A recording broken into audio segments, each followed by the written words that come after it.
un petit cours sur la paracha de cette semaine, Parashat Nasso. C'est un cours qui va peut-être durer un peu moins longtemps que les autres. On va voir, mais je trouvais intéressant un petit peu de parler de cette paracha pour cette semaine.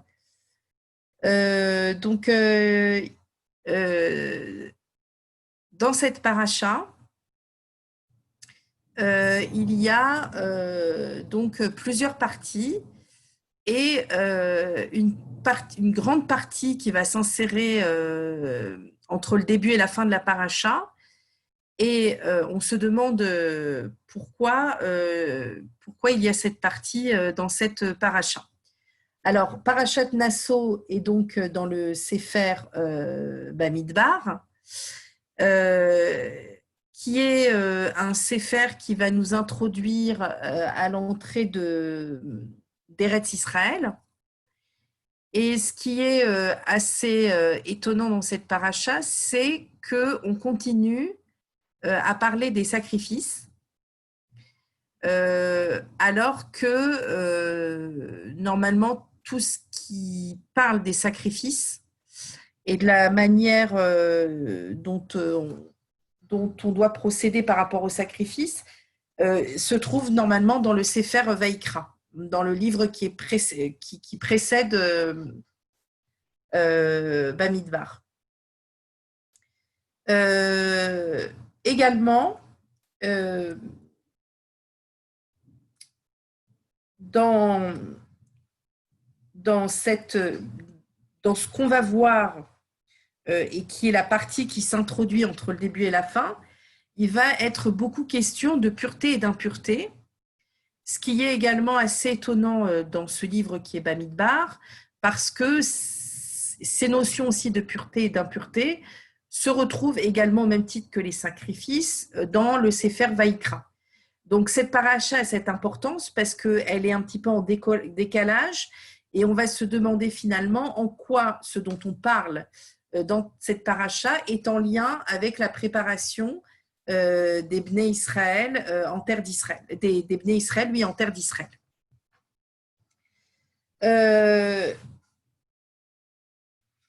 Ce qui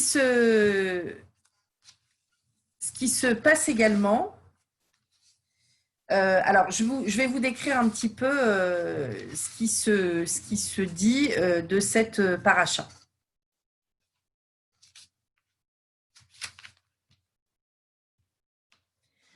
Alors, au début de cette paracha, je ne vais pas vous lire ces passages-là. Il s'agit on continue à parler des recensements des Béné Israël, du recensement de la tribu des Lévis, et notamment des familles de Gershon et Merari, qui font partie donc de la tribu des Lévis. C'est la deuxième fois c'est la deuxième partie du recensement de toutes ces familles-là, puisque vous savez que autour du Mishkan, il y avait en fait, donc autour du sanctuaire, il y avait en fait, autour du sanctuaire, il y avait le camp des Bnei Israël. Puis ensuite, autour du camp des Bnei Israël, il y avait le camp des Lévi'im, donc de ceux qui étaient consacrés au service du temple. Et puis autour des Lévi'im, on avait ce qu'on appelait le Machane Ashrina, c'est-à-dire finalement le camp de Dieu, hein, de la présence de Dieu. Bien. Alors, pour ce qui en est des Lévi'im, au tout début de cette paracha, on va continuer donc à faire un recensement par famille de la tribu des Lévi'im pour finalement nous dire, selon l'âge des hommes, finalement, qui va pouvoir procéder au service divin autour du Mishkan.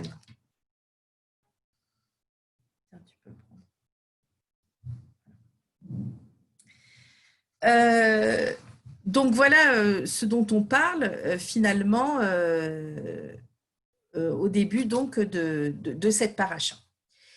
À la fin de cette paracha, il va s'agir encore d'une histoire, d'un événement lié au service du temple, mais cette fois-ci qui ne va pas passer par la tribu des Lévis, mais par le service divin, pardon, par comment dirais-je, les sacrifices qui sont donnés au temple.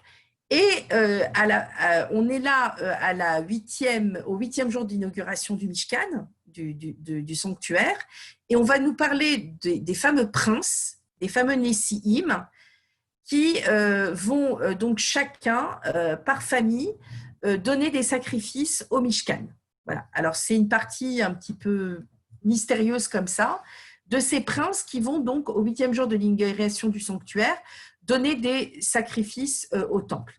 Alors, on ne va pas étudier cette partie ce soir parce qu'elle est assez complexe. En tout cas, on peut comprendre, avant l'entrée en terre d'Israël et dans cette préparation à la terre d'Israël, que les princes ont un rôle à jouer de leadership par rapport donc au service divin, au sanctuaire, c'est-à-dire finalement comment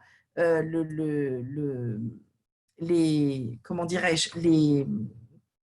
les princes vont jouer un rôle d'exemple, de modèle pour donner des sacrifices au temple. Entre ces deux parties, qui sont finalement des parties qui sont très liées au service divin, c'est-à-dire donc au rapport à Dieu autour du Mishkan, c'est-à-dire d'une part que ceux qui vont donc servir le sanctuaire, ce sont les Kohanim, et ceux qui vont montrer l'exemple des sacrifices de nos temples, ce sont les princes. Donc dans cette relation du sanctuaire avec Dieu, s'introduit un long passage où là, on dévie complètement de la trajectoire, et on parle de halachot, de lois qui sont complètement différentes. Bien. Alors, quelles sont finalement ces lois? Donc ici, on est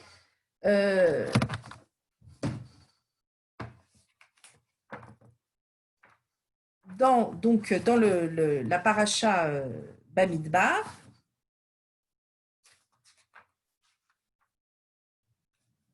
Excusez-moi, je ne retrouve plus la page. Je crois que c'est la page. Attendez, je vais vite retrouver la page parce que je l'avais notée.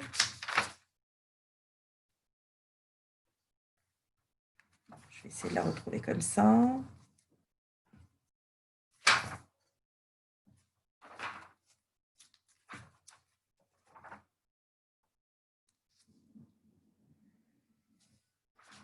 Ok. Voilà. Alors, à partir du chapitre 5 de Nassau, donc, après cette longue introduction du recensement des Lévi'im, on va nous parler de 4 halachot extrêmement pointus et qui finalement sont des halachot qui sont très reliés aux relations humaines. Alors, la première halacha, donc, dont on va nous parler, c'est le cas de personnes qui sont atteintes d'impureté et que l'on doit donc exclure du camp. Alors, ces personnes qui sont atteintes d'impureté seront le lépreux, celui donc qui est atteint de tsaharat, hein, vous savez, cette fameuse maladie qui va finalement amener à une forme de pas de contagion, mais en tout cas d'exclusion du camp, pour que la personne qui a fait du lachon hara puisse un petit peu, comment dirais-je, faire un retour sur elle-même. On va parler aussi des personnes qui vont être atteintes d'un flux intime, hein, et également de personnes qui vont être souillées par un cadavre. Donc ces personnes-là vont finalement, comment dirais-je, vont finalement donc être complètement exclus du camp. Donc là, il s'agit finalement de personnes qui sont atteintes d'impureté, mais il reste encore en lien avec l'idée de Dieu, puisque ce sont des formes on va dire, de punition divine et qui sont empreintes d'une notion, on va dire, divine et spirituelle, dans la mesure où l'impureté finalement, est une notion en lien avec le divin, puisque c'est une notion qui est exclue finalement de Dieu, puisque vous savez que dans le judaïsme, c'est ce que je vous avais dit la dernière fois, dans le judaïsme, la mort, qui est représentée ici par l'impureté, est en dehors de Dieu. Parce que le judaïsme étant une philosophie ou une pratique de vie, Dieu s'exclut de l'idée de la mort. D'accord? Ça veut dire que le mort n'est pas sacré comme dans les autres religions. Et donc, du coup, l'impureté qui est liée ici à la mort, puisque l'impureté, je vous avais dit, c'est la non-vie, ici, donc, est en lien avec Dieu parce que Dieu exclut ces personnes-là, finalement, de la shrina, de ce camp qui est représenté par la shrina, parce que ces personnes, finalement, représentent la mort et non plus la vie, qui serait finalement, comment dirais-je, le visage de Dieu. Bien. Ça va jusque-là? Alors, je vous lis ce passage. Donc, c'est au chapitre 5. L'Éternel parla à Moshe en disant « Ordonne aux enfants d'Israël qu'ils renvoient du camp tout individu lépreux ou atteint de flux ou souillé par un cadavre. Renvoyez-le, homme ou femme, reléguez-le hors du camp, afin qu'ils ne souillent point leur enceinte au milieu desquelles je réside. » Ainsi firent les enfants d'Israël, ils les envoyèrent hors du camp, comme l'Éternel avait parlé à Moshe, ainsi agirent les enfants d'Israël. Bien. Donc là, la première halakha dont on parle, c'est une halakha d'exclusion liée à l'impureté. Ensuite, nous allons parler d'une deuxième halakha qui est reliée à l'homme avec la société. Parce qu'ici, il va s'agir de vol. Et on va nous parler donc d'une personne qui aurait commis un préjudice grave et qui serait une personne ayant commis une faute, un délit, un vol, et comment cette personne finalement, elle va donc devoir s'amender de cette faute en donnant un sacrifice, un bélier expiatoire, pour lequel donc la personne devra expier sa faute. Mais ce qui est très intéressant ici, c'est que cette halakha qui est finalement liée à un fait on dit sociétal ou sociétaire, je ne sais pas, elle est en lien encore avec l'idée de Dieu, puisque au début de ce passage, on va nous dire « L'Éternel parla à Moshe en disant « Parle aux enfants d'Israël, un homme ou une femme qui aura causé quelque préjudice à une personne en commettant une faute grave envers Dieu, et que cet individu se sente coupable. » D'accord? Donc là, on dit bien encore une fois que c'est une faute commise envers Dieu. Ça va? Bien. Pour le troisième passage, c'est un passage que nous connaissons bien. Et cette fois-ci, c'est un passage qui est en lien avec la cellule familiale, puisqu'il va s'agir de la Isha Sota, c'est-à-dire de la femme qui aura commis un adultère. Donc c'est dans ce passage-là qu'on apprend les halachot autour de la Isha Sota. Et également, c'est ici que l'on apprend que la femme doit se couvrir la tête, puisque c'est ici qu'on dit « et tu lui découvriras la tête ». Hein, c'est la Guémara qui dit oui, c'est de Isha Sota, de cette femme qui aura commis l'adultère, que l'on apprend finalement qu'une femme doit se couvrir la tête. Alors, dans ce passage-là, si vous voulez, il y a tout un passage qui va nous dire comment finalement acter par rapport à cette Isha Sota. Je pense que la plupart d'entre vous savent comment ça se passe, mais je reviens sur le sujet pour celles qui ne le savent pas. Donc pour cette femme-là, il va s'agir d'écrire le nom de Dieu, de prendre l'encre de ce nom de Dieu, de la mettre dans une eau amère, qui va devenir amère avec cette encre, et on va demander à la Isha Sota de boire de cette eau-là, et si cette femme, finalement, se dilate jusqu'à exploser, alors ça voudra dire qu'elle a commis un adultère. Donc ça a l'air un petit peu un truc de science-fiction comme ça, mais c'est ce qui se passe par rapport à la Isha Sota. D'accord ? Mais ce qui est très intéressant par rapport à cette Isha Sota, c'est que l'on voit également ici qu'elle est en lien avec le divin, même si là on est dans le cadre de la cellule familiale, parce qu'on voit que pour savoir si cette femme a vraiment commis un adultère, on va finalement,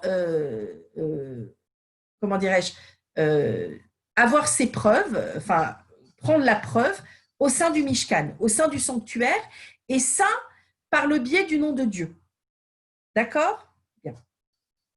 Ensuite, la quatrième halakha qui est mentionnée ici, c'est il va s'agir ici de l'homme par rapport à son intimité. Pourquoi?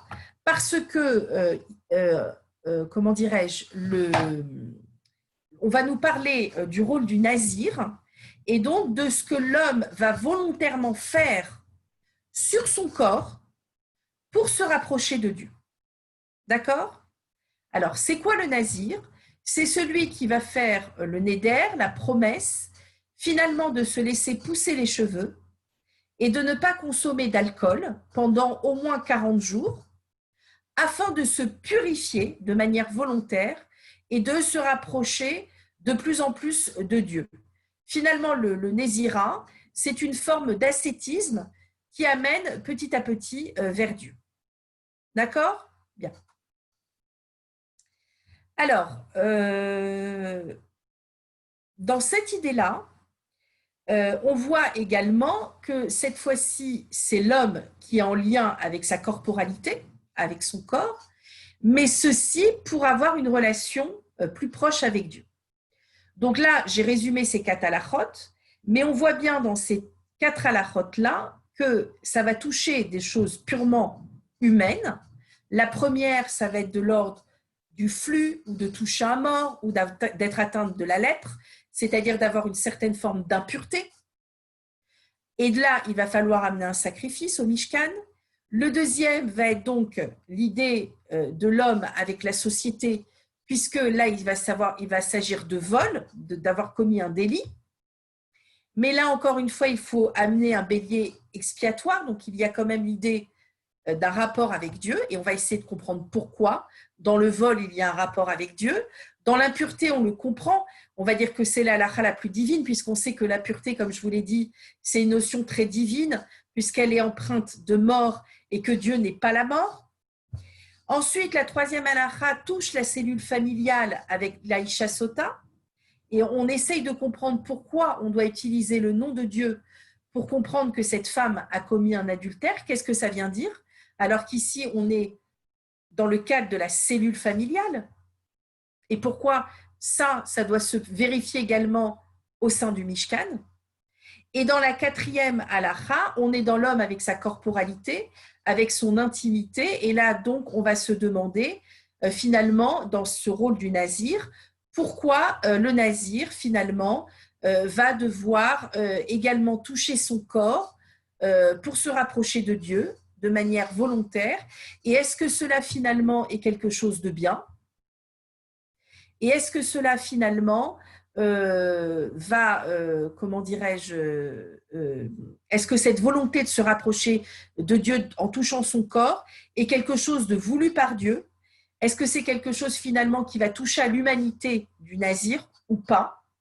Et finalement, peut-être, et c'est ce qu'on va tenter de voir, c'est comment à chaque fois, il y a une réponse divine et il y a aussi une réponse humaine dans ces 4 occurrences-là.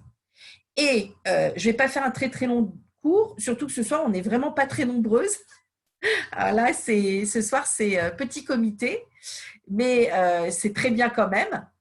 C'est très bien comme ça fait petite ravruta. Mais en tout cas, ce que je veux dire, c'est qu'on va essayer de comprendre finalement, à partir de ces 4 halachot, et finalement aussi, pourquoi elles sont intériorisées, elles sont à l'intérieur finalement du recensement des Kohanim et des sacrifices donnés par les princes. Qu'est-ce que vient nous dire finalement ces 4 halachot par rapport à l'idée du sanctuaire et finalement de notre relation à Dieu, puisque vous savez que le sanctuaire est un repère finalement pour une juste relation à Dieu. D'accord? Très bien. Alors, reprenons donc la première occurrence qui est celle donc de l'impureté. Euh,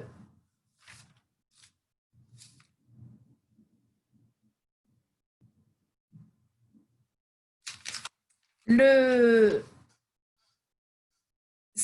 alors, ce qui est intéressant dans la structure de ces catalachotes, je voudrais d'abord dire ça pour qu'on essaye un petit peu après de rentrer de manière plus pratique dans les halachot. Mais ce qui est intéressant, c'est qu'il y a une forme de chiasme. Je ne sais pas si vous savez ce que c'est qu'un chiasme dans les halachot. Alors, un chiasme, en fait, c'est lorsque au centre, il y a un sujet principal et que de part et d'autre du centre, il y a une forme de symétrie de sens entre les versets. Comme si finalement le 1 et le 4 et le 2 et le 3 allaient ensemble. Ou alors il y a un verset et puis ce qui est le plus proche du verset de part et d'autre ont un lien commun, puis ceux qui sont un peu plus éloignés ont un lien commun, etc., etc., de manière complètement symétrique. Ça, dans l'étude, il y en a beaucoup qui font ça, Rav Forman, il y en a beaucoup qui ont pris cette méthode-là. Ça s'appelle une méthode de chiasme. Et ce qui est très, très intéressant dans cette méthode-là, c'est que ça peut donner du sens. La structure va donner du sens. Voilà. Alors, en fait, là, le chiasme, il est comment? Il y a 4 halachot. Les 2 plus proches ont un sens commun et les 2 plus éloignés ont un sens commun, de manière symétrique. Alors, les 2 qui sont le plus éloignés, c'est en fait, comment dirais-je, celles qui sont le plus éloignées sont en fait celles qui parlent de l'exclusion de la personne qui est atteinte de ce qu'elle fait. Alors, de manière négative, pour le premier, ça va être ceux qui vont être atteints d'impureté. Ils vont donc être retranchés à un certain moment. Et pour la dernière occurrence, ça va être le nazir qui, à la fin de son nésira, va aussi être retranché par peur d'être contaminé et de retrouver l'impureté. Il va être retranché pour maintenir son état de pureté, on va dire. Mais il va y avoir un cas, et ça va être un peu après au cœur de notre sujet, un cas du nazir où celui-ci, de manière involontaire, va être ressouillé pendant son nésira. C'est-à-dire que lui, il est en plein de nésiroute, il est en train d'être nazir, de se laisser pousser les cheveux, de ne pas consommer d'alcool, et tout à coup, de manière involontaire, il va toucher un mort. Alors, qu'est-ce qui va se passer pour cette personne-là? Et pourquoi ça lui arrive? Alors que c'est involontaire, qu'est-ce que ça vient dire de sa relation à Dieu? D'accord? Bon. Et dans le cas, donc les 2 versets qui sont, on va dire, les plus proches, vont être finalement comment dirais-je, ceux qui vont altérer leur relation avec leurs proches, qui vont abîmer à cause de leur faute leur relation avec leurs proches. Pardon. Ça va être le cas de celui qui aura commis un délit ou un vol.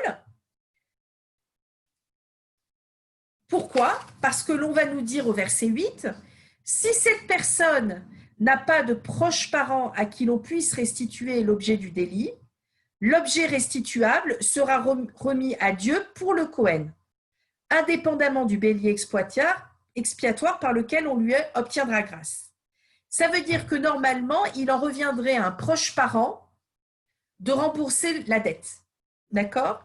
Et si ce n'est pas le cas, et si le proche parent ne peut pas rembourser la dette, alors on va essayer de rendre ce qu'on a volé au Kohen, pour que lui-même le rende à Dieu de manière symbolique. D'accord?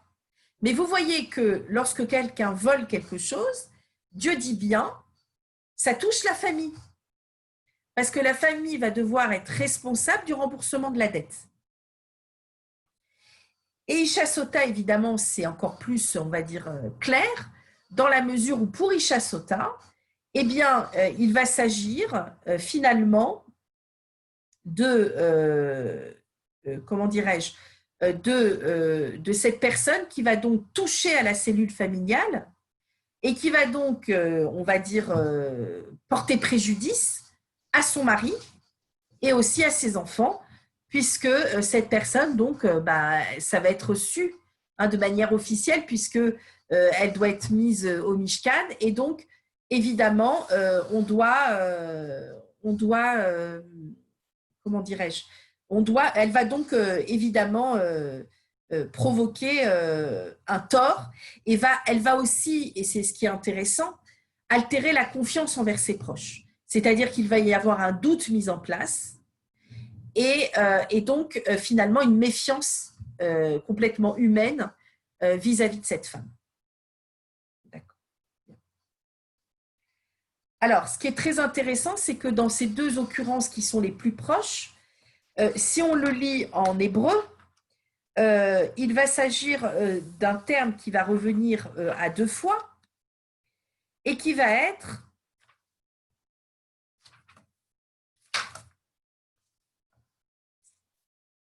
je le cherche. Voilà, Daber el Bene Israël Ish o Isha qui yasu mikol chatot Adam limol ma'al. Donc parle aux enfants d'Israël un homme ou une femme qui aura causé quelque préjudice à une personne en commettant une faute grave envers Dieu et que cet individu se sente coupable. Donc il y a cette idée aussi que, alors j'ai dit que celui qui commettait un vol, donc touchait sa cellule familiale, mais touche aussi, bien sûr, la personne à qui il vole. D'accord? Et pour exprimer l'idée qu'on porte atteinte à quelqu'un d'autre, on va aller toucher, comme si on va rentrer dans l'autre finalement, hein, puisque vous savez que le vol et le viol, c'est un peu la même chose. Il y a le terme de Moël. Mikol chatot adam limol ma'al be'Hashem. C'est-à-dire qu'il a porté préjudice et il a porté atteinte. Alors ici, on nous dit qu'il a porté atteinte non pas à l'homme, c'est ça qui est intéressant, mais à Dieu, Ba'Hashem. C'est-à-dire qu'il a commis une faute grave envers Dieu.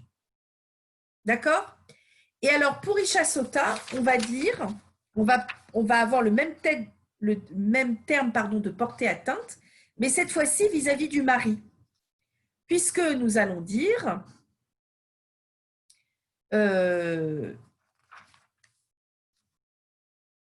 voilà. Ish ki tishte, ishto ou mala vomaal. Lorsque la femme de quelqu'un déviant de ses devoirs, c'est le même terme qui est employé, lui devient infidèle. C'est-à-dire qu'elle a porté atteinte finalement au devoir qu'elle avait envers son mari et donc à son mari. D'accord? Donc il y a cette idée dans le vol et dans Isha Sota et dans la femme adultère, l'idée de porter atteinte à l'autre, que ce soit Dieu, que ce soit un proche parent, celui à qui on a commis le vol, ou que ce soit pour Isha Sota, la femme adultère. Alors que, vous voyez, il y a deux mouvements complètement différents. Dans les deux qui sont proches, il y a porter atteinte, c'est-à-dire rentrer finalement dans l'autre, toucher l'autre. Alors que pour les deux autres cas, et alors ce qui est intéressant, c'est que ces fautes-là vont toucher, porter atteinte presque dans le corps de l'autre, hein, dans la corporalité de l'autre, puisque ça va le toucher de manière intime. Alors que pour les deux autres occurrences qui sont finalement celle de l'impureté et celle de la nésiroute, du nézira, d'être nazir, alors que c'est leurs corps qui sont touchés par l'impureté ou au contraire par une trop grande pureté, hein, puisque le nazir, je vous ai dit, le but c'est de se purifier, eux, ils ne vont pas porter atteinte aux autres, ils ne vont pas pouvoir toucher les autres. Au contraire, on va les exclure tout de suite, on va les retrancher tout de suite des camps. Et alors, pour ce qui en est de celui qui aura commis une impureté, comme je vous l'ai dit, on va le retrancher des trois camps, c'est-à-dire du Mahané Shrina, du camp de Dieu, du Mahané Lévi, du camp des Lévim, et du Mahané Israël, du camp des Béné Israël.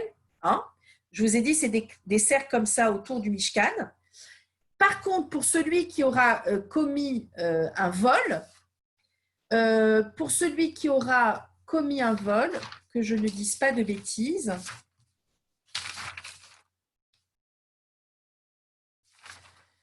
voilà, pour celui qui aura commis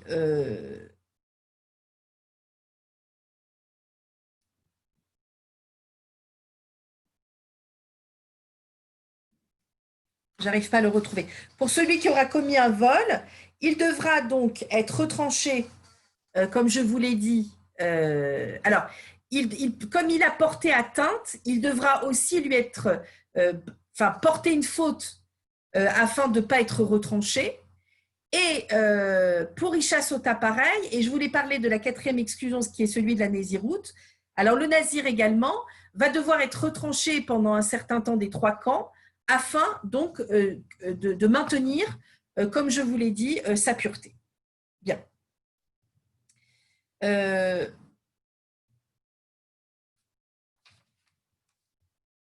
Alors, je me suis un peu perdue avec cette histoire de camp qui n'était pas forcément nécessaire et je reviens à mes moutons.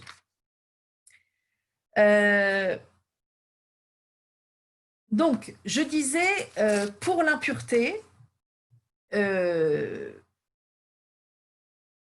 excusez-moi, avant de vous parler des camps, j'en étais où? Je ne sais plus dans quelle occurrence j'étais. Je suis désolée parce que je me suis perdue dans ces histoires de camps.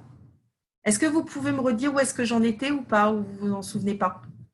Parce que là, j'ai fait une petite digression qui n'était pas vraiment utile. Et j'ai perdu. Sur le chiasme, non? Alors, j'étais sur le chiasme. Ah oui. Voilà, pardon. Merci, Joël. Donc, j'étais dans le chiasme de l'histoire, finalement, de porter atteinte et de l'histoire, finalement, d'exclusion. D'accord? Et maintenant, je voulais rentrer donc dans les occurrences. Alors, pour l'histoire de l'impureté, comme je vous l'ai dit, il n'y a pas d'impureté dans. Enfin, Dieu s'exclut de l'impureté, puisque l'impureté représente la mort. Cependant, ici, il va y avoir 3 occurrences liées à l'impureté. L'histoire du lépreux, et c'est quoi le lépreux? C'est quoi celui qui est atteint de Tsaharat? C'est celui qui donc a fait du lachonara envers autrui et qui va être atteint de ces fameuses tâches qui vont devoir faire, qui amènent à une exclusion et un retranchement du camp. OK? Bon. Donc, ça veut dire que cette faute qui va le rendre impur et qui est liée à une impureté divine est complètement liée, on est d'accord, à une relation humaine puisqu'il s'agit de faire du lachonara. Pour celui qui est atteint de flux, c'est-à-dire d'une perte de son corps, ici, on est en lien avec la sexualité. Donc, je veux dire, quand il perd c'est une perte de flux en dehors du corps. Hein. Donc, cette perte de flux, qui est interdite dans le judaïsme et qui amène à l'impureté également, puisque vous savez que le flux sert à procréer. Donc, si elle sort du corps, si elle n'est pas dans le corps de l'autre, alors c'est considéré comme impur. C'est ce qui s'appelle Zera Levatala. Hein. C'est une perte qui est perdue. Hein. Donc, cette impureté-là, puisqu'elle amène aussi à la mort, elle est liée à la sexualité. Et si elle est liée à la sexualité, eh bien, évidemment, on est encore dans l'idée de la relation humaine, mais qui rend quand même dans une forme d'impureté divine, puisqu'on doit exclure des camps. Et puis, pour ce qui en est de toucher un cadavre, bah là, on est encore dans une relation humaine, puisque le cadavre est quand même un être humain à la base, qui est mort. Donc là, c'est encore plus explicite, puisque sa mort va amener à une impureté. Et donc, si on l'a touché, on doit être exclu du camp pour un certain moment. Bien. Alors, ce qui est intéressant de voir ici, c'est que finalement, on doit sortir du Mishkan, c'est-à-dire du divin, dans des situations finalement qui sont complètement humaines. Comme si Dieu ne pouvait pas, à ce moment-là, supporter dans son sanctuaire, qui est, alors vous savez bien que le sanctuaire, c'est sa présence, hein, c'est la shrina, mais comme si Dieu ne pouvait pas supporter finalement d'être à proximité de relations humaines qui sont des relations stériles et bafouées. C'est-à-dire comme si le fait de parler, de médire de l'autre, comme si le fait d'avoir une sexualité qui n'est pas fertile, ou comme si le fait de toucher la mort décentrait Dieu de sa possibilité finalement d'amener de la vie dans la relation humaine. Parce que Dieu, et c'est ce que veut nous dire ce passage, et c'est ce que nous disent les sages du Talmud, parce que Dieu est le garant de la vie. Ce n'est pas nous les garants de la vie. Nous, on peut être dans la vie, dans la mort, puisque de toute façon, on va mourir, Et puis, dans nos vies, on peut mettre constamment de la mort. Le seul qui est véritablement garant de l'idée de la vie, c'est Dieu. Parce qu'il est garant de cette vie, et parce qu'il doit maintenir cette garantie vis-à-vis de nous, il ne peut côtoyer les aspects de la mort que nous mettons en place dans nos relations humaines. Ce qui veut dire que nous retrancher ou nous exclure du Mishkan, à ce moment-là, veut dire que quand on est dans des situations de mort et d'impureté, Dieu s'exclut. Dieu n'est plus là dans la relation. Il est là si la relation sexuelle se passe de la bonne manière. Il est là si dans nos relations à l'autre, on n'est pas dans la médisance et le jugement, c'est-à-dire qu'on ne tente pas finalement de tuer l'autre par nos mots. Et il est là si on n'est pas en lien avec la mort. Mais il s'exclut tout de suite lorsque on est en dehors de ces choses-là. Et ce qui est très intéressant, c'est que dans un passage de Devarim, Dieu va dire du Mishkan, et vous ferez un sanctuaire, je ne me rappelle plus du verset, et je résiderai parmi vous.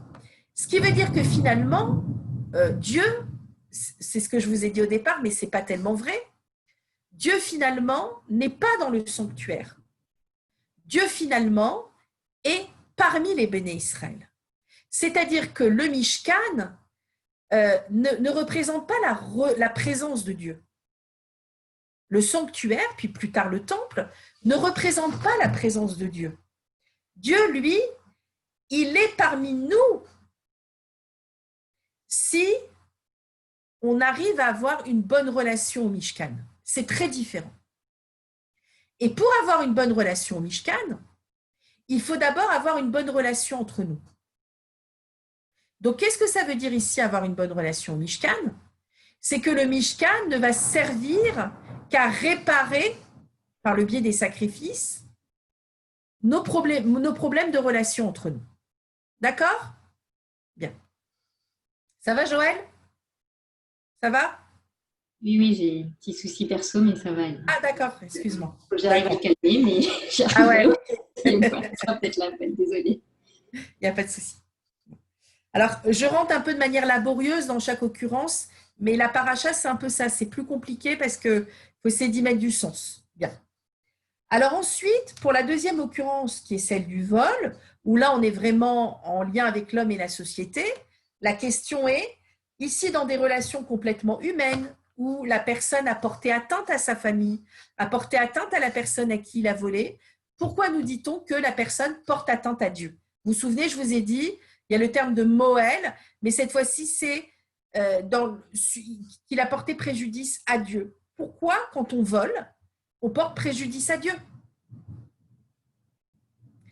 Pourquoi Dieu ici, il est carrément atteint? Ça veut dire qu'il ne cherche même pas à nous exclure du camp, mais là, il est carrément atteint, comme si Dieu, finalement, là, c'est même pas qu'il disparaissait de cette relation mauvaise entre l'homme et son prochain, mais c'est comme si Dieu, là, il était carrément plombé par le vol. C'est-à-dire que là, carrément, c'est comme si on emprisonnait Dieu, qu'on le figeait dans cette problématique et qu'il était atteint, alors j'ose un anthropomorphisme, qu'il était atteint dans sa chair. Et que là, on avait porté préjudice à Dieu. Alors, qu'est-ce que ça veut dire déjà que cet anthropomorphisme de porter préjudice à Dieu? Et qu'est-ce que ça veut dire que finalement, et qu'est-ce que ça veut dire que le vol, finalement, porte atteinte à Dieu? Qu'est-ce que ça vient signifier? Le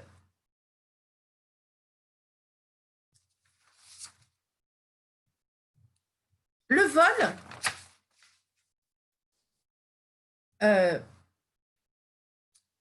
on l'a vu plusieurs fois, mais c'est pas grave, on le revoit. Le vol, c'est comme le viol, c'est-à-dire que c'est l'idée finalement de s'accaparer de choses qui ne nous appartiennent pas. C'est-à-dire que finalement, on le sait bien, un vol, c'est complètement intrusif, c'est l'idée de prendre de l'autre quelque chose et de lui enlever une partie qui lui est due, qui est à lui et qui le représente. D'accord? Bien. Donc, dans cette idée finalement de vol, il y a cette idée finalement qu'on n'accepte pas le projet divin. Pourquoi? Parce que le projet divin demande que chacun accepte son dû. Et pourquoi il demande ça, que chacun accepte son dû? Parce que si personne n'accepte son dû et que donc on est dans un rapport d'insatisfaction et des difficultés à l'autre, puisqu'on a l'impression que l'autre a plus que nous, alors on vient altérer, abîmer, si vous voulez, cette idée que la satisfaction, hein, vous savez, on dit Ezewachir à sa mère Bechelko, qui est heureux celui qui est heureux de sa part. Ça vient nous dire que la satisfaction, que celui qui est heureux de sa part va accepter finalement de faire l'effort, s'il le souhaite, d'un dépassement de soi pour obtenir plus. C'est-à-dire que si Dieu demande d'être heureux de ce qu'on a, c'est pas une bondieuserie du style bon, vous avez 2 euros, allez, c'est sympa, l'autre il a 1000 euros, bon, 12 millions d'euros, c'est pas grave. Non, c'est sûr que chacun d'entre nous, on aspire à avoir un peu d'argent, à partir en vacances, à avoir une certaine aise dans la vie. C'est dur quand il n'y a pas d'argent. Donc, celui qui va voler, on ne va pas dire non, mais tu sais, tu aurais dû être content de ta part. Non, ça ne veut pas dire ça, être content de sa part.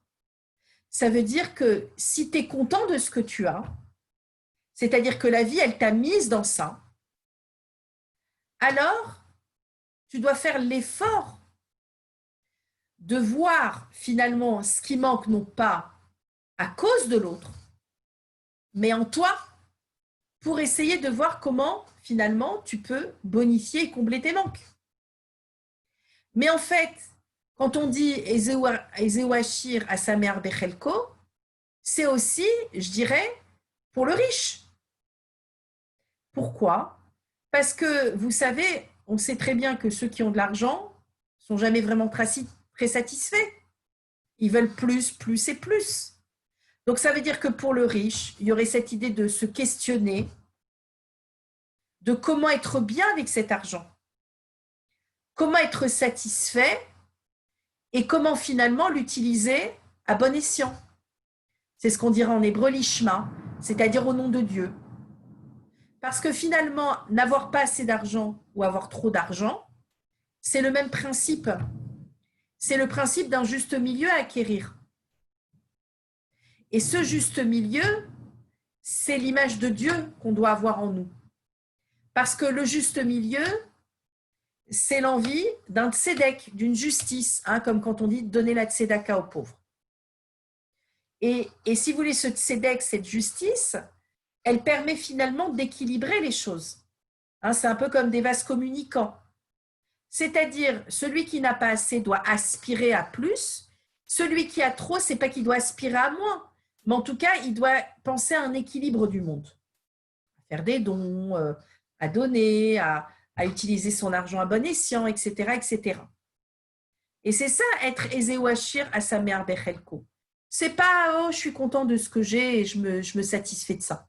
Non, c'est une autre forme d'ambition qui part d'être content de ce qu'on a, c'est-à-dire d'être dans un bon état d'esprit par rapport à ce qu'on a, pour avoir la possibilité finalement d'arriver à mieux. Et ça, c'est l'idée du projet divin, et ça, c'est l'idée de Dieu. D'accord? Bon. Dans la troisième occurrence, qui est celle de Isha Sota, la femme adultère. Alors là, on voit que ça vient toucher la cellule familiale, puisque, en effet, je veux dire, la femme donc, va tromper son mari. Maintenant, comment ça se fait, finalement, que ça prend une dimension, finalement, aussi divine? Pourquoi l'adultère, finalement, va amener a une, comment dirais-je,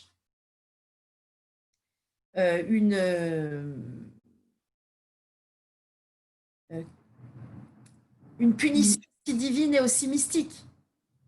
D'accord? Pourquoi ça amène à ça? Qu'est-ce que ça vient dire finalement de l'adultère?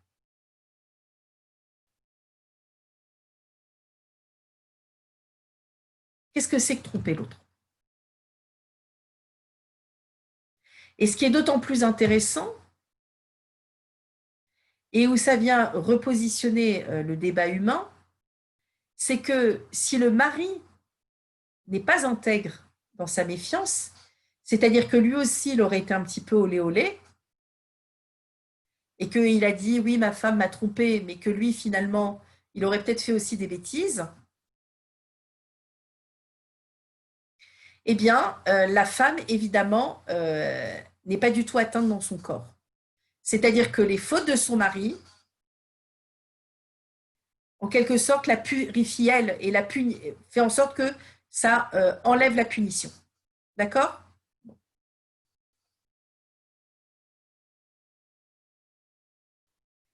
Mais pourquoi avoir besoin, pour la Isha Sota, d'une punition divine? Pourquoi c'est aussi officiel et c'est aussi, je veux dire, fort par rapport à la punition divine?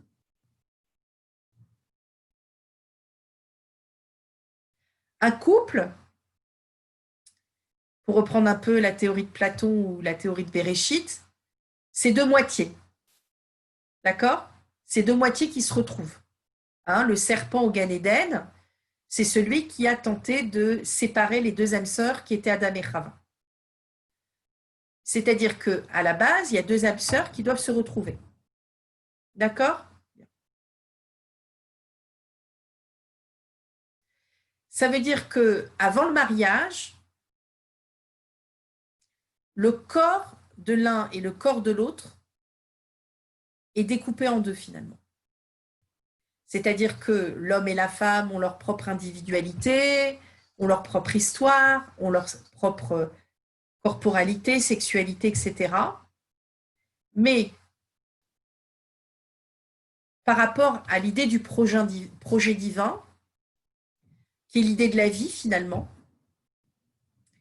ils sont chacun à la moitié d'eux-mêmes.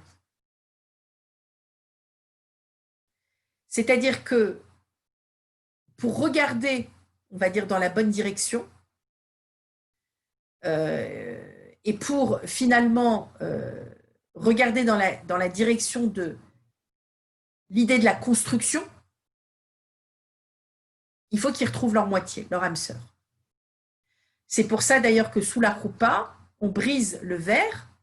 Alors on dit que c'est pour se souvenir des ruines de Jérusalem, hein, mais c'est surtout pour que le mari et la femme regardent dans la même direction.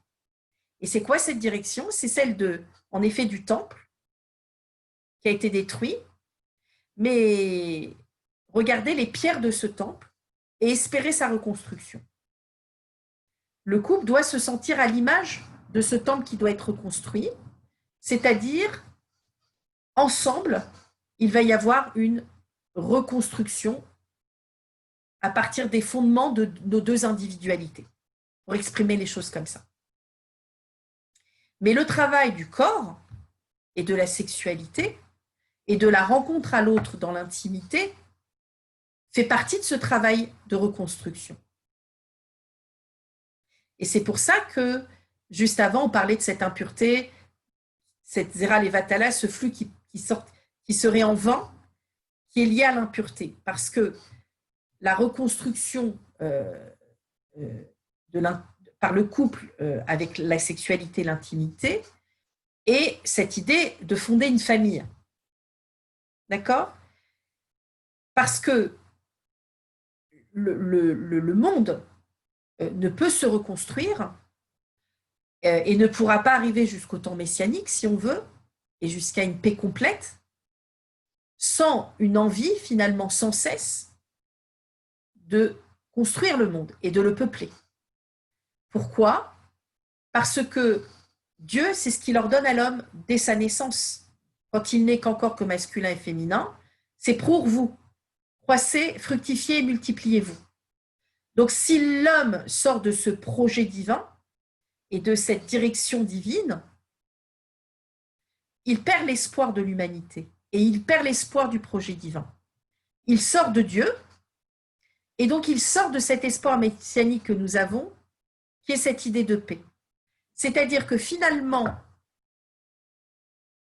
fonder une famille, ça fait partie de l'espoir messianique. D'accord? Parce que c'est ce qui maintient la vie. Donc la femme adultère, alors la grande question c'est pourquoi c'est la femme adultère qui est visée et pourquoi c'est pas l'homme adultère. Alors là c'est assez compliqué parce que vous savez que c'est la femme qui est l'acquisition de son mari et pas le contraire. Ce qui veut dire que finalement la femme commet une avéra, une faute beaucoup plus grande et qui est irréversible si elle commet l'adultère, ce qui n'est pas le cas de l'homme.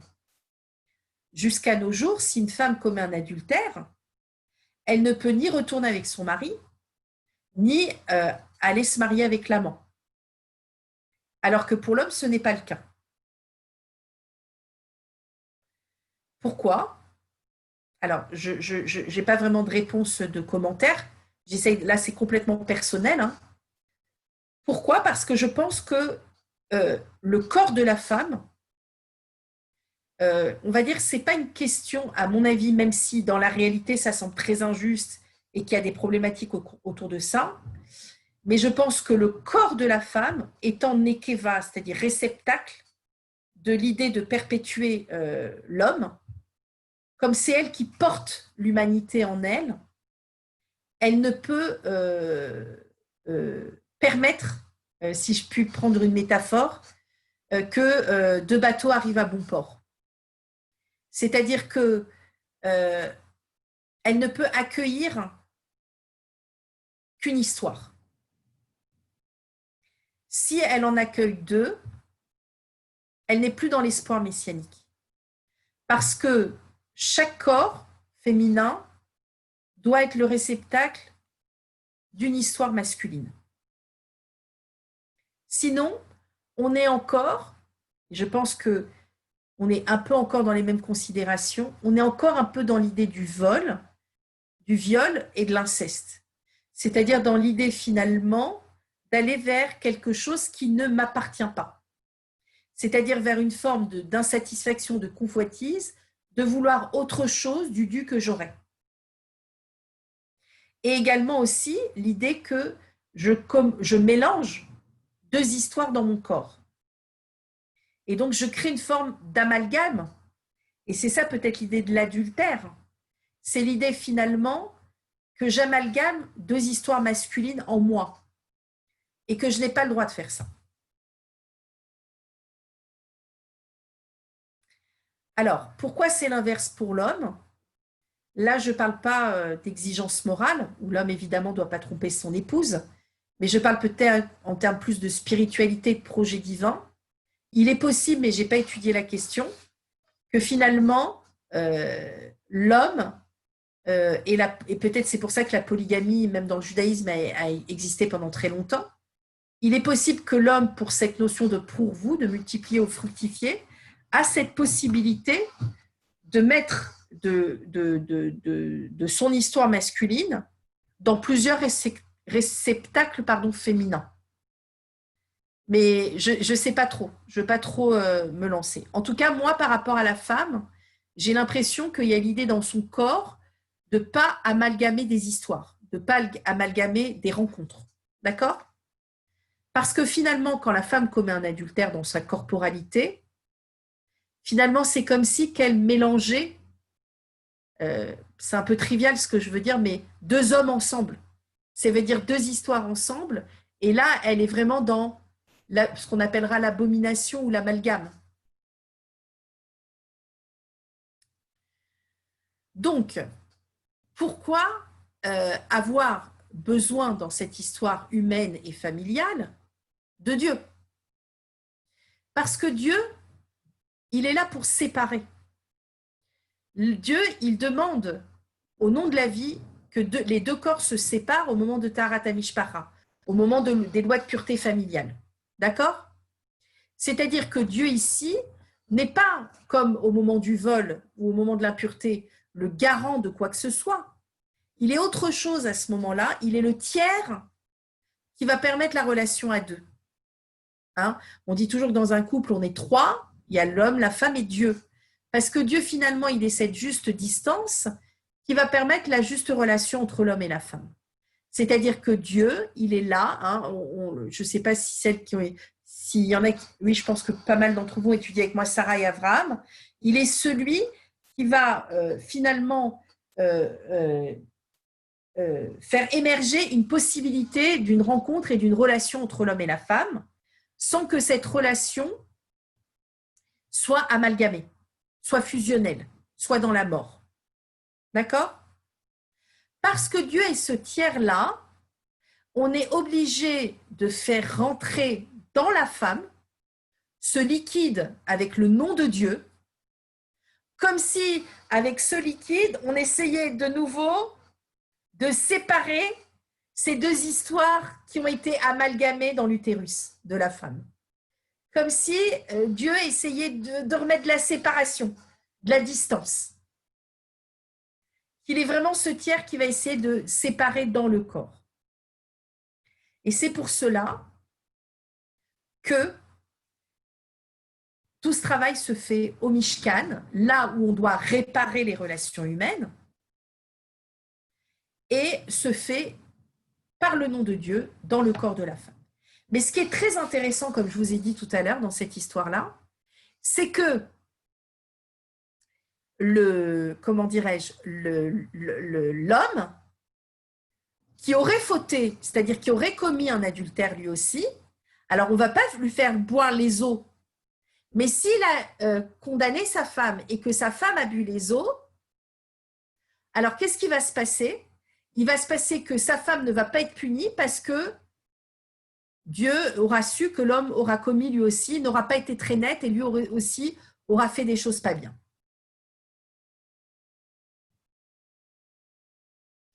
Ça veut dire que finalement, dans ce processus qui est très divin de séparer ces deux histoires qui se sont amalgamées dans le corps de la femme,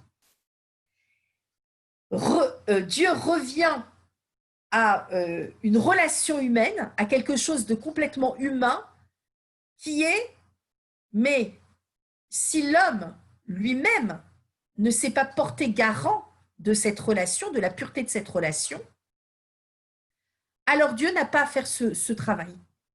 C'est-à-dire que, vous comprenez ce que je veux dire?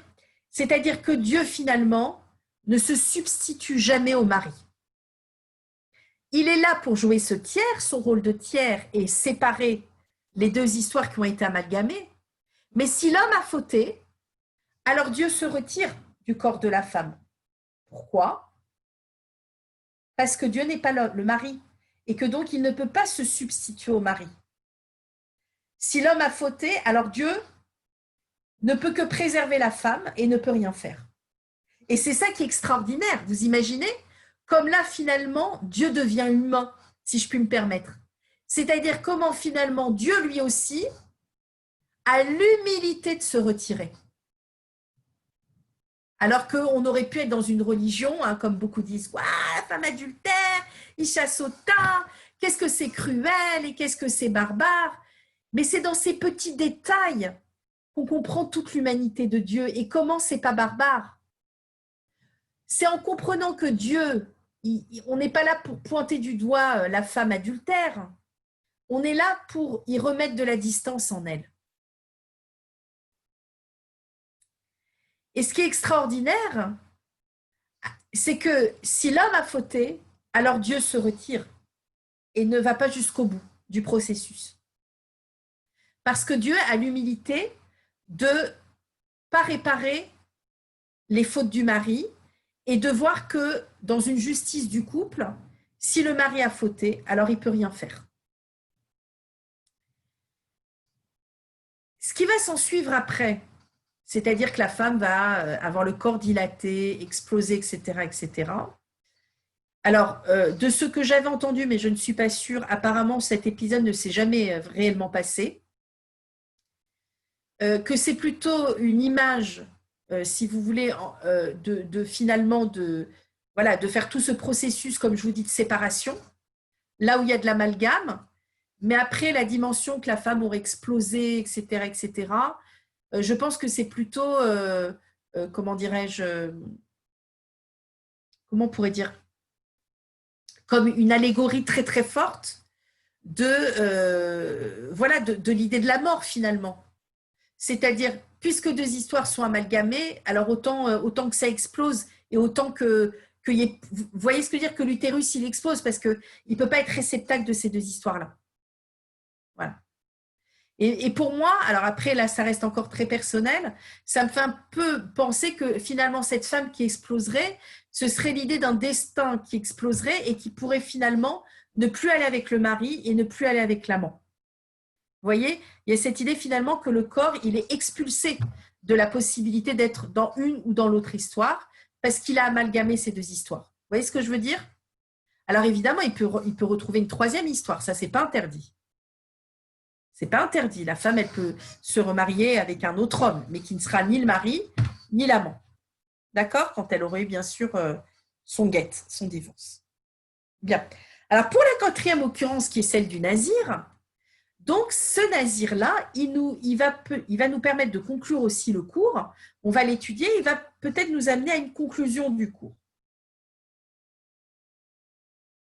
Donc, ce nazir, c'est cette personne qui a décidé d'une purification très très forte avec Dieu, en se laissant pousser les cheveux et en se laissant, comment dirais-je, et en ne se permettant pas de boire de l'alcool, au moins pendant 40 jours, ce qui va lui permettre d'une purification.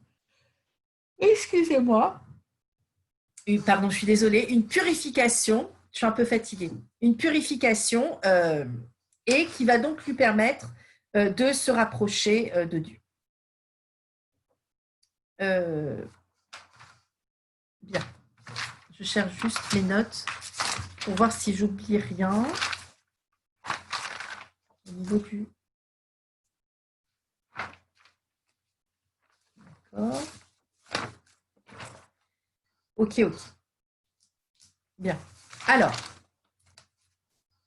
ok.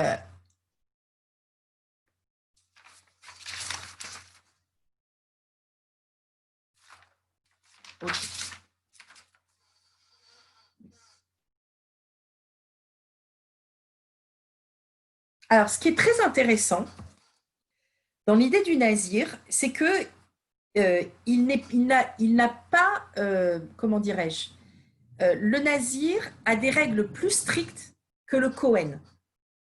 Et ça qui est très intéressant. Le Cohen, vous savez, c'est-à-dire le prêtre, hein, le Cohen, lui, il n'a pas le droit donc d'approcher un mort. Vous savez, c'est comme maintenant, un Cohen, il n'a pas le droit de rentrer dans un cimetière. Mais le Cohen a le droit d'être souillé par la mort s'il s'agit d'un de ses proches parents. Pour le nazir, non. C'est beaucoup plus rigoureux. C'est-à-dire que le nazir, le temps de son nésira, ou nésiréa, je crois qu'on dit, lui, eh bien, si il est en contact avec la mort, enfin, il n'a pas le droit d'être en contact avec la mort et il n'a pas le droit d'être en contact avec la mort de ses proches parents, tout le temps où il est nazir. Pourquoi? Parce que être Cohen, c'est ce qu'on appelle congénital, c'est-à-dire que c'est héréditaire. On est Cohen de père en fils. Donc, il est normal qu'on n'est pas Cohen volontairement. Donc, il est normal qu'on assiste au moins à l'enterrement de ses parents. Pour ce qui en est du nazir, c'est un choix qui est volontaire. Et parce que c'est un choix volontaire, et regardez comme la Guémara est dure, alors, eh bien, le nazir, puisqu'il veut se purifier, il doit être entièrement consacré à Dieu.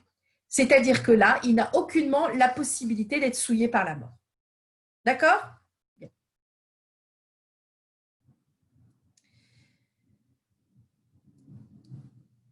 Et Tant et si bien que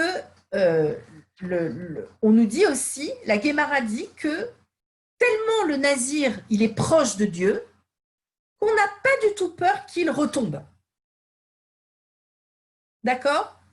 C'est ce qui est écrit dans la Guémara. Lorsqu'un homme veut se purifier, Dieu l'aide à le faire. Ça veut dire que le nazir, et c'est ce que nous dit la Guémara, une personne qui veut se purifier, c'est-à-dire qui veut se rapprocher d'Akadosh Baruch Hu, et ça on l'a dit plusieurs fois dans plusieurs passages différents, à partir du moment où on veut se rapprocher de Dieu, Dieu réapparaît. Et Dieu aide la personne qui veut se rapprocher de lui. Donc en aucun cas, il y a des difficultés pour le nazir de se rapprocher d'Akadosh Baruch Hu, et comme il veut, si vous voulez, se rapprocher de Dieu, eh bien, il doit, le temps qu'il est nazir, complètement être en lien avec Akadosh Baruch Hu et donc ne pas se rapprocher de l'impureté et de la mort. Vous voyez ici que ce nazir, donc, je vous avais dit par cet effet de chiasme, qu'il est en lien avec cette idée d'impureté, parce que vous voyez bien que le nazir, il doit complètement s'éloigner de l'impureté jusqu'à vivre lui aussi une exclusion du camp, parce qu'il doit entièrement se consacrer à, comment on dit ça, j'ai oublié, purification? Oui, à sa purification. Bien. J'essaye de trouver des passages. Je ne vous ai pas tellement lu de passages, c'est pas grave, vous pourrez les lire dans le texte si vous voulez.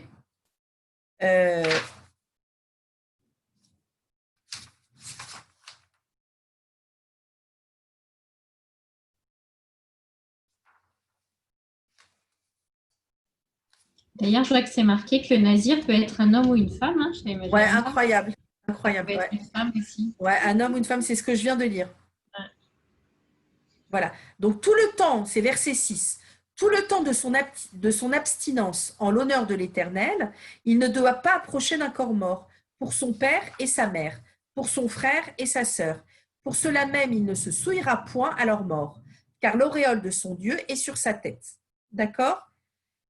Tous les jours de son naziréa, il est consacré à Dieu. D'accord? Donc, vous voyez bien que ici, on est, comment dirais-je, dans un rapprochement extrêmement fort avec l'idée de Dieu. Donc là, on est comme l'impureté extrêmement non du divin. Mais au même titre que je vous ai dit que ces notions d'impureté par le flux, comme on avait dit, la perte de flux, le lépreux ou la souillure à cause de la mort étaient liées à des relations purement humaines par le lashon hara, la sexualité et le mort et le cadavre. Également ici, on va s'apercevoir à travers une autre halakha que l'idée du nazir porte aussi une dimension complètement humaine. D'accord? Pourquoi? Je vous rappelle qu'en plus, cette occurrence-là, elle nous parle bien de l'homme dans son intimité, dans son corps. Alors, regardez ce qui est écrit après.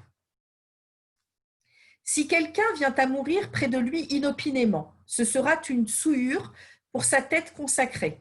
Il rasera sa tête le jour de sa purification. Le 7e jour, il la rasera. Puis le 8e jour, il apportera 2 tourterelles ou 2 jeunes colombes au prêtre à l'entrée de la tente d'assignation. Le prêtre offrira l'une comme expiatoire, l'autre comme holocauste. Alors c'est très intéressant ici déjà, parce qu'on voit bien qu'il y en a une qui est humaine, parce qu'elle est de l'ordre de l'expiation de la faute, et il y en a une qui est divine, puisqu'elle est de l'ordre du sacrifice de l'holocauste pour Dieu. Comme si, au moment où le nazir touchait la mort, il avait commis une faute. Déjà, c'est très étonnant parce qu'il l'a fait de manière involontaire. On dit en hébreu béchogeg, involontairement. Et comme si ça portait une dimension divine parce qu'il devait porter un sacrifice. Le deuxième animal devait être porté comme sacrifice à Dieu. Et fera expiation pour lui du péché qu'il a commis par le cadavre. Et il consacrera sa chevelure en ce jour. Il vouera à Dieu la même période d'abstinence et il offrira un agneau âgé d'1 an comme délictif. Et les jours antérieurs seront nuls parce que son abstinence a été souillée. Donc ça veut dire que s'il est souillé par la mort, bah, tout doit être recompté depuis le début. Imaginez le type, il a 39 jours d'abstinence, aux 39 jours, il a touché un mort, paf, il doit tout recommencer depuis le début. C'est vraiment hyper dur. C'est vraiment hyper compliqué. Alors, alors après vient, comment dirais-je, alors on va revenir à ça, mais pour vous dire juste que, par contre, s'il n'a pas été souillé et qu'il arrive à la fin de son naziréat, il y a tout un tas d'offrandes qu'il doit faire à Dieu, comme un bélier, pardon, comme des galettes d'azim, des gâteaux de fleurs de farine. Enfin, il y a tout un processus à faire d'offrande à Dieu. Et à la suite de ça, donc, le nazir pourra enfin boire du vin et donc pourra revenir à sa vie normale. Mais revenons à cette idée, finalement, de quand le nazir a touché un mort, qu'il doit tout recommencer. Et qu'en plus, il est fautif, alors qu'il l'a fait involontairement. Mais qu'est-ce qu'on vient de nous dire là sur le nazir? Pourquoi on s'acharne sur lui comme ça? Le type, il veut se purifier. Il veut se rapprocher de Dieu. Il veut être un homme bien. Il ne veut pas boire d'alcool. Il ne veut pas être encombré par des pensées obscures, des pensées humaines, des pensées triviales. Il veut être dans une forme d'ascétisme, de lévitation, ce que vous voulez. Et le type, paf, on dit qu'il a fauté alors qu'il a été touché par un mort. On n'est même pas sympa avec lui, on n'est même pas, je ne sais pas moi, on n'a pas d'empathie vis-à-vis de lui. Voilà. C'est très intéressant parce que finalement, ce qu'on vient de nous dire là, c'est que oui, quand tu veux t'approcher de Dieu, Dieu est là. Mais pourquoi tu te rapproches de Dieu de cette manière-là? Pourquoi tu te rapproches de Dieu en te purifiant? Alors, tu peux le faire, Dieu le dit, c'est écrit dans la Torah. Mais quand il nous parle de cette histoire de souillure à cause d'un cadavre, Dieu veut dire quelque chose au nazir. Il veut lui dire, c'est bien sympa ton histoire de vouloir ne pas boire d'alcool, de vouloir te laisser pousser les cheveux, pour pouvoir te rapprocher de moi. Mais est-ce que tu crois que ça, ces éléments extérieurs, vont faire en sorte que ton intégrité, ton intériorité soit vraiment, comment dirais-je, à l'image de ce que tu mets en place pour te rapprocher de moi? Dieu est en train de dire, et c'est ce que nous dit la Guémara, que finalement, il n'aime pas trop ces histoires de Nézirut. Lui, l'ascétisme du monde et se mettre dans une forme d'exclusion du monde et de l'humanité, il n'est pas trop pour. Dieu, il a créé une philosophie, une religion de vie, et lui, ce qu'il veut, c'est qu'on reste dans la vie absolument. Et qu'on se rapproche de lui tout en restant dans la vie. C'est-à-dire que cette idée, finalement, que vous vous rapprochez de moi, mais en vous excluant de l'humanité et de la vie, il n'est pas très pour. Alors, qu'est-ce qu'il va faire quand il n'est pas trop pour? Il va titiller. Et il va dire quoi? Et ça, c'est assez fou. Il va dire, bah, tu sais quoi? En fait, au moment de ta nésiroute, si tu as touché un cadavre, eh ben, c'est de ta faute. Qu'est-ce qu'il va dire? Et là, ça semble complètement de l'ordre de la bondieuserie, de discours qu'on pourrait entendre et qui font nous faire hérisser les poils sur la tête. C'est, quand il t'arrive une galère, eh ben, c'est de ta faute. C'est ça qu'il dit Dieu. Il dit, ben, tu sais quoi? Finalement, si tu as touché le mort, même si c'est involontairement, eh ben, c'est de ta faute. C'est que ça devait t'arriver parce que, finalement, peut-être que de manière intègre, à l'intérieur de toi, tu n'étais pas honnête et intègre dans ton processus de Nézirut. Et que finalement, si tu as eu un obstacle sur ton chemin, c'est parce que finalement, tu n'étais pas au top de ce que tu devais faire comme dans ton intériorité. Peut-être que finalement, tu faisais ça, mais que tu avais des mauvaises pensées. Peut-être que finalement, tu faisais ça, mais tu regardais à côté. Et donc, eh ben, paf, on te met un obstacle pour que tu recommences tout à zéro. Donc, ça semble très barbare, très bondieuserie, très tout ce qu'on n'aime pas dans le judaïsme. C'est sûr. Mais il le fait à une personne qui a voulu volontairement se rapprocher de lui et qui s'est exclue de l'humanité. C'est-à-dire qu'il fait un peu la loi du talion, là. Il fait un peu du œil pour œil, dent pour dent. C'est pour ça, œil pour œil, dent pour dent. C'est pour ça que la Guémara nous dit bien, on n'aime pas trop ces histoires-là dans le judaïsme. Le nazir, c'est pas très sympa dans le judaïsme. Pourquoi?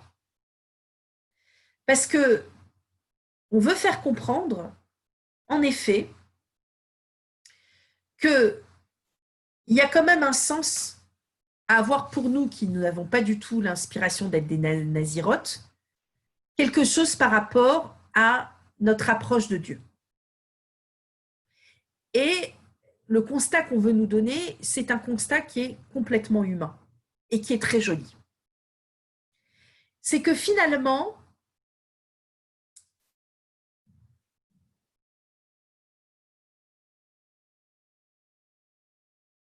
on a toujours des espoirs d'être meilleur. On a toujours des espoirs finalement d'aspirer à mieux ou d'être quelqu'un de mieux ou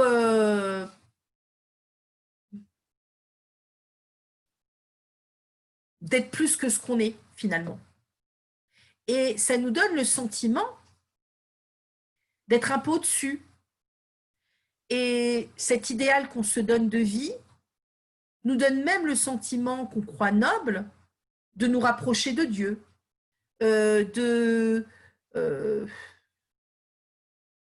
c'est comme, je vais donner des exemples peut-être, c'est comme une personne,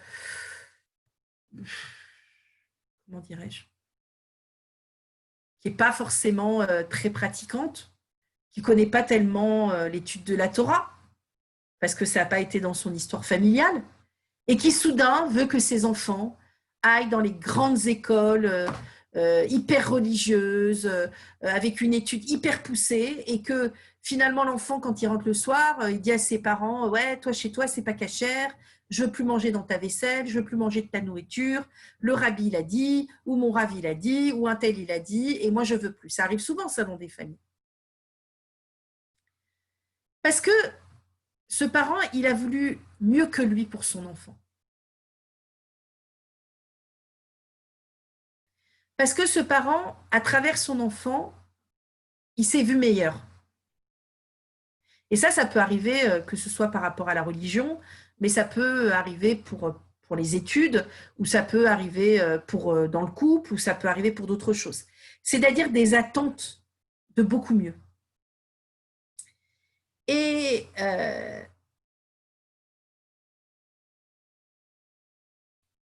Dieu, à un moment donné, alors, ce qui va se passer dans ces moments-là, souvent, c'est que Dieu n'apparaît pas. Dieu est complètement silencieux. Dieu, il se rapproche de nous quand on sait qu'à un moment donné, ce qui se passe autour de nous n'est plus en adéquation avec nous-mêmes et que là, il faut qu'il y ait quelque chose qui se déplace, mais qu'on le fait avec vérité. D'accord? Et au nom de la vérité. C'est-à-dire, on ne le fait pas pour nous-mêmes, pour une quelconque quête narcissique, mais on le fait parce que notre réalité n'est plus en adéquation avec le projet divin. Voilà. C'est-à-dire que notre réalité, finalement, elle est un mensonge pour le monde et pour le projet divin. Alors, quand on fait ça, alors là, quand on veut se rapprocher de Dieu de cette manière-là, alors Dieu apparaît. Mais quand on veut se rapprocher de Dieu à l'image du nazir, en voulant être meilleur, en voulant être autre, en décuplant son potentiel jusqu'à se faire mal, ou en espérant de son enfant, de son conjoint, plus que finalement nous-mêmes qui on est, qui va créer finalement des tas de confusion et de reproches et de comment on dit de distance et finalement comment on dit de fossé, alors là, Dieu n'apparaît plus et Dieu est silencieux. Et pire encore, il met des obstacles sur notre chemin. Des obstacles qui nous donnent le sentiment, à l'image du nazir, qu'on doit toujours tout recommencer à zéro. Et que c'est incessant, incessant, incessant. Ça s'appelle un petit peu en psychologie ce qu'on appelle la récurrence finalement. C'est-à-dire que on se dit ah ben moi j'ai voulu mieux, moi cette vie-là j'en avais marre, moi je voulais mieux, c'était pas assez, c'était pas suffisant, c'était pas comme je voulais, alors j'envoie tout bouler. Et puis ça c'est bien parce que ça veut dire que je vais être meilleure, ça veut dire que je vais être mieux. Et là donc Dieu forcément il est avec moi parce que moi je suis quelqu'un de super. Mais là qu'est-ce qui va se passer? Non seulement Dieu il va pas apparaître, et en plus on va recommencer une autre histoire et on va se comporter exactement de la même manière. Et on va faire exactement les mêmes choses. Parce que c'est complètement du fantasme et de l'idéal. D'accord? Vous voyez les deux différences? Ok.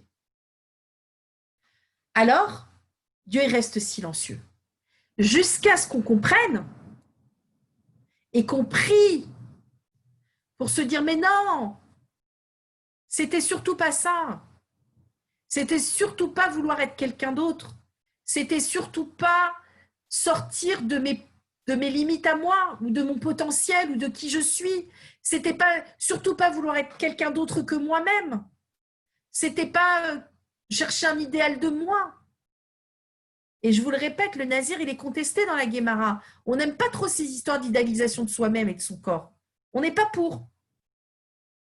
Tu veux le faire, fais-le, c'est ton libre arbitre, mais on n'est pas pour en vrai. Alors oui, tu veux être mieux, tu veux être meilleur, mais c'est pas ça.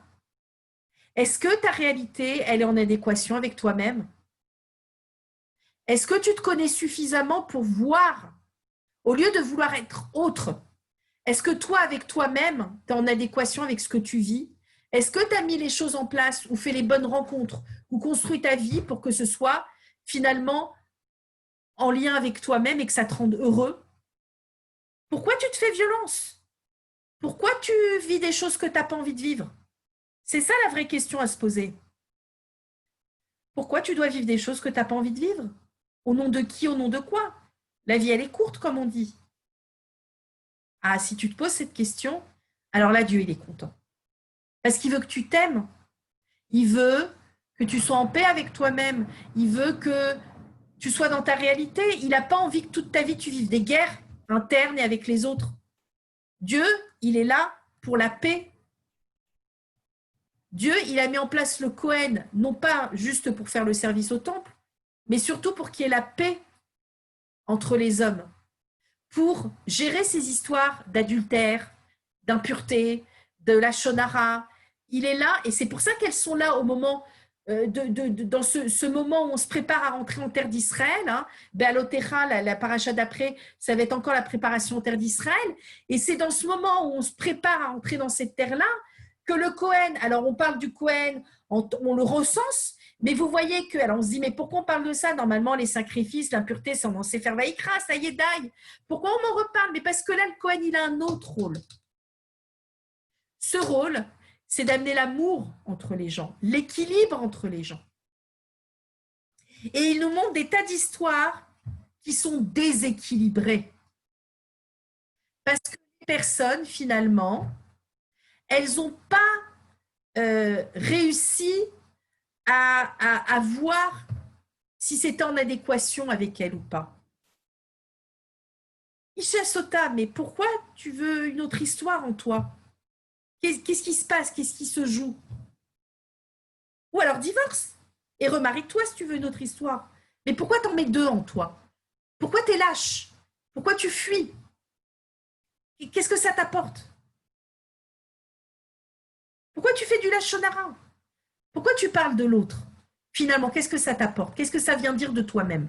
Vous voyez, il y a toutes ces idées d'équilibre entre soi et entre soi et l'autre. Et à chaque fois, il y a un équilibre dans ce qu'on a vu entre les occurrences elles-mêmes. Quand c'est trop divin, vous voyez tout ce que j'ai essayé de démontrer, on va mettre de l'humain. Et quand c'est trop humain, on va mettre du divin. D'accord? Et à la fin, on nous met dans cette quatrième occurrence l'histoire du Nazir. Et on vient nous dire, ben, vous voyez l'histoire du Nazir, c'est super divin, mais comme il a voulu peut-être un peu trop sortir de lui-même, bam, on lui remet la souillure d'un cadavre pour qu'il recommence tout à zéro. Parce que soyez pas comme lui. Faites attention à ce que c'est que le Nazir. Ne vous excluez pas du monde sous prétexte que vous pensez pouvoir être mieux. Non, restez dans le monde avec les autres et voyez où est votre vérité. Ne soyez pas lâche en essayant de penser à une quelconque lévitation. C'est pas ça la réalité de la vie. Donc au contraire, ne fuyez pas. Soit vous essayez d'arranger et de voir que finalement il y a une possibilité d'être en adéquation, soit c'est pas possible, eh ben c'est pas grave. Pas besoin d'aller jusqu'à l'adultère, pas besoin d'aller jusqu'à la médisance, pas besoin d'aller jusqu'à, excusez-moi, un flux en vain. Je ne vais pas imager, j'ai horreur de parler de choses triviales dans des cours de Torah, et même en général, ça ne m'intéresse pas. Donc, vous voyez ce que je veux dire? Ce n'est pas la peine d'en arriver là, à des choses qui sont de l'ordre de la mort, qui sont en vain. Ce n'est pas la peine de voler l'autre.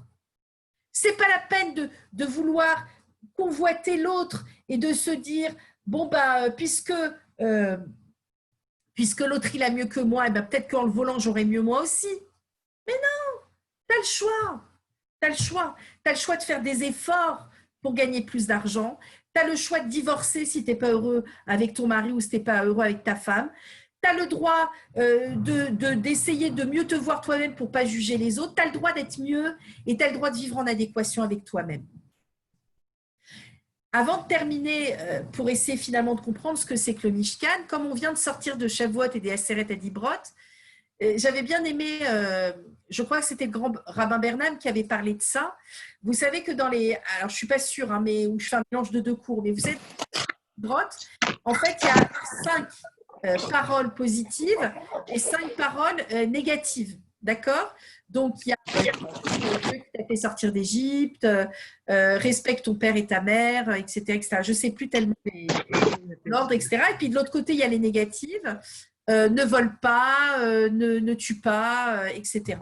Et alors, souvent, on fait le parallèle entre celles qui sont l'une à côté de l'autre. Il y a des liens entre celles qui sont à côté de l'une et l'autre.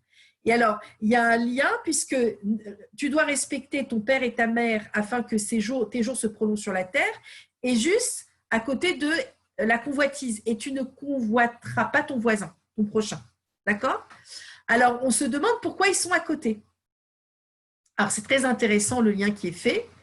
Le grand rabbin Bernam, il disait que respecter ses parents, le kavod, c'est le mot respect en hébreu, ça vient de la racine kaved, qui veut dire donner le juste poids. Kaved, c'est le poids, ça veut dire lourd en hébreu. C'est aussi le foie, mais c'est donner le juste poids. D'accord? Et donc, il disait, en fait, quand on donne le juste poids à ses parents, alors on a la possibilité que nos propres jours, c'est-à-dire nos jours à nous, se perpétuent sur la terre. C'est-à-dire que quand on a donné le juste poids à ses parents et qu'ils ne viennent pas de manière psychologique ou autre, s'immiscer dans notre intériorité, dans notre envie de faire notre propre vie, alors nos propres jours vont continuer sur la terre. Et à côté de ça, on parle de la convoitise. Mais pourquoi? Parce que la convoitise, ça démarre au plus jeune âge. Un enfant, il est toujours dans la convoitise. D'accord? C'est-à-dire, je veux ci, je veux ce que mon copain il a, je veux ça. Et même tout petit, on voit, il arrache les jouets de son copain à la crèche, etc., etc. Donc, la convoitise qu'a l'autre, ça existe dès la naissance. OK? Donc, qu'est-ce qui se passe en fait? Il se passe que le rôle des parents, c'est de donner des justes limites en disant non, tu as ça, mais tu n'auras pas ça. Pour que l'enfant, finalement, ne soit pas dans ce rapport d'insatisfaction illimitée, qui l'amène à la convoitise. Parce que dans ce rapport d'insatisfaction, au bout d'un moment, il va dire, bon, bah aussi, je veux ce qu'a mon copain. Puisqu'il va être dans le trop-plein, il va être dans le tout. Donc, qu'est-ce qui va se passer? Il va se passer que les parents vont devoir donner cette limite par le respect, par le juste poids qu'ils vont donner à leur enfant, pour que cet enfant, après plus tard, va devenir un adulte satisfait et qui ne sera pas dans la convoitise. Et qu'est-ce que ça va devenir adulte? Eh bien, ça va devenir un adulte qui va être beaucoup moins névrosé que les autres adultes, qui va être beaucoup mieux dans ses baskets. Ça, c'est pour l'idée de l'angoisse, parce que quand on est très insatisfait, on est aussi très angoissé. Mais ça va amener aussi un adulte qui n'aura pas besoin de commettre d'adultère, de voler, de parler du mal des autres, parce qu'il ne sera pas dans ce rapport de manque constant et, comment dirais-je, obsessionnel, excusez-moi, qui l'amènera finalement à vouloir toujours plus, plus et plus. D'accord? Et là, c'est ce qu'on nous dit par rapport... je parlais de l'insatisfaction par rapport à ces occurrences-là. Et donc, le nazir, ça vient amplifier l'idée, parce que ça vient dire, mais plus aussi que l'insatisfaction, il y a l'idée que tu dois, au bout d'un moment, te travailler sur toi-même et que tu dois te dire que, au lieu d'être insatisfait et au lieu de vouloir ce que ton prochain a, il faut que tu te comprennes assez, que tu te connaisses assez pour être en adéquation avec ta réalité. Et alors, finalement, Dieu s'absente et est silencieux et refuse finalement notre requête, puisque vous voyez, pour le nazir, il va lui mettre un cadavre au milieu du chemin, c'est qu'il a refusé sa première naziroute finalement, son premier chemin de nazir, parce que Dieu attend quoi? Attend finalement de nous un nouveau départ. Et c'est ça qui est extraordinaire. C'est que quand Dieu n'apparaît pas, c'est pas qu'il nous a laissé tomber, c'est qu'il attend de nous un nouveau départ. Qu'on arrive finalement à reformuler et à tout recommencer. Et pour ça, pour terminer, je vais juste vous lire un petit télim qui me fait penser à ça. C'est « Espère en Dieu, sois fort, que ton cœur soit ferme et espère en Dieu ». C'est dans les Télim 27, 14. Qu'est-ce qu'il nous dit là, le roi David, David Ameller? Il nous dit « Sois fort dans ton espérance, sois ancré quelque part et espère toujours en Dieu, même dans les moments les plus sombres. Et que si tu as décidé dans ton choix que c'est en adéquation avec ta réalité, alors sois ferme, ne vacille pas, ne doute pas et espère en Dieu. Parce que cette espérance en Dieu va te permettre de comprendre que il ne t'a pas laissé tomber, mais qu'il attend seulement de toi de reformuler les choses pour ton bien, pour que tu arrêtes d'être dans la récurrence, pour que tu arrêtes de faire les mêmes erreurs, pour que tu arrêtes d'être dans l'insatisfaction, pour que tu arrêtes de regarder chez l'autre, pour que tu arrêtes de ne pas être contente et satisfait de ton couple, pour que tu arrêtes de mal éduquer tes enfants, pour que tu arrêtes finalement à faire en sorte que le monde soit toujours un monde d'insatisfaction, de recommencement, comme on le vit un petit peu actuellement, de perpétuel recommencement et qui finalement ne s'arrête jamais. Vous voyez que Dieu finalement attend toujours de nous quand il s'absente et on le ressent puisque c'est ce qu'on dit nous-mêmes. Là pour le corona, c'est ce qu'on a dit tout de suite. Le monde va être autrement, il va y avoir un nouveau départ. Dès qu'on ne voit plus Dieu et qu'on a peur, eh ben, c'est parce que Dieu attend de nous un nouveau départ. Alors c'est compliqué, toutes ces histoires-là, parce que c'est très angoissant de se dire qu'on vit une vie et que des fois on doit recommencer des choses.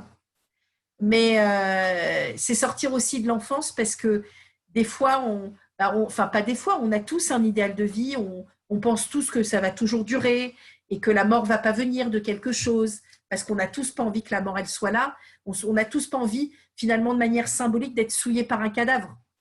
Qu'il y ait la rupture, la mort de quelque chose et que finalement, on est souillé par un cadavre et qu'on doit tout recommencer depuis le début. On n'a pas envie, parce que nous, on a tous envie d'être dans un idéal de vie et de se dire, ah, moi, de toute façon, plus je vais sortir de ma vie, moins je vais être touchée. Ben non. Plus tu vas sortir de ta vie et plus, au contraire, il y a la rupture qui va être là et qui va te demander d'être dans un nouveau départ. Et c'est ça le danger. Et c'est ça le danger de ne pas être sorti de l'enfance. C'est que finalement, on voit souvent, que ce soit dans les couples, que ce soit dans les familles, que ce soit dans la société, qu'on a tous envie de sortir de nous-mêmes et qu'on cherche tous un idéal et un mieux au lieu de faire avec. Et comme on ne fait pas avec, eh ben, on croit qu'on va être dans des hautes sphères, on ne va plus être touché par rien et on va être à l'image du nazi, on va s'exclure de la réalité et tout va être bénef. Mais il faut savoir que Dieu, c'est un peu, j'ai l'impression d'être une vieille sorcière quand je dis ça, mais il faut savoir que Dieu nous mettra toujours un cadavre sur le chemin. Et ce cadavre, c'est quoi? C'est une rupture avec nous-mêmes. Et il nous amènera toujours, quoi qu'on fasse. Si on fait ça, on se cognera toujours à un mur. C'est ce que j'appelle un cadavre sur le chemin. Et on sera toujours de toute façon obligé d'un nouveau départ. Et si on ne le fait pas, parce qu'on refuse jusqu'à ses 120 ans, alors finalement, quelque part, on a un peu raté sa vie. Parce que finalement, on reproduit toujours les mêmes choses. Et on est, alors ça existe des gens comme ça, on est éternellement insatisfait. Éternellement dans les mêmes choses, éternellement à ne pas être satisfait de l'autre, à chercher un idéal, et donc on va passer de personne en personne, de vie en vie. Bon, il y a des gens comme ça, on appelle ça des Don Juan, des séducteurs, c'est-à-dire que Don Juan, qu'est-ce qu'il disait? Je ne crois que ce que je vois, c'est-à-dire qu'on va être toujours dans la réalité, dans la vision qu'on a des choses, et ça peut durer toute une vie. Mais si on ne sort pas de cette impasse-là, et on ne déplace pas le débat, et on ne déplace pas quelque chose dans notre vie, finalement, on peut rester toujours dans les mêmes choses jusqu'à 120 ans. Bon, après, je pense que personne n'est heureux de ça, mais après, des fois, on ne peut pas faire autrement que ça. En tout cas, je nous souhaite à nous, je me souhaite à moi aussi, beaucoup, d'avoir la possibilité de ne pas être dans la récurrence et de sortir de ces impasses-là et d'avoir finalement la possibilité d'être en adéquation avec nos vies. Voilà, j'espère que ça a été... C'est un peu laborieux, mais les parachutes, c'est très laborieux. J'en suis désolée, ce n'est pas les personnages féminins. C'est une étude. C'est pour ça que je vois, il y a moins de monde. Je me dis là, tout le monde se sauve. Mais c'est beaucoup plus, c'est vrai que ça demande un labeur de réflexion et pour entrer dans le texte. Même pour moi, voilà, c'est une réflexion. Voilà, je vous souhaite une belle nuit et à très vite en tout cas. Bisous. Merci, Stéphanie. Ciao.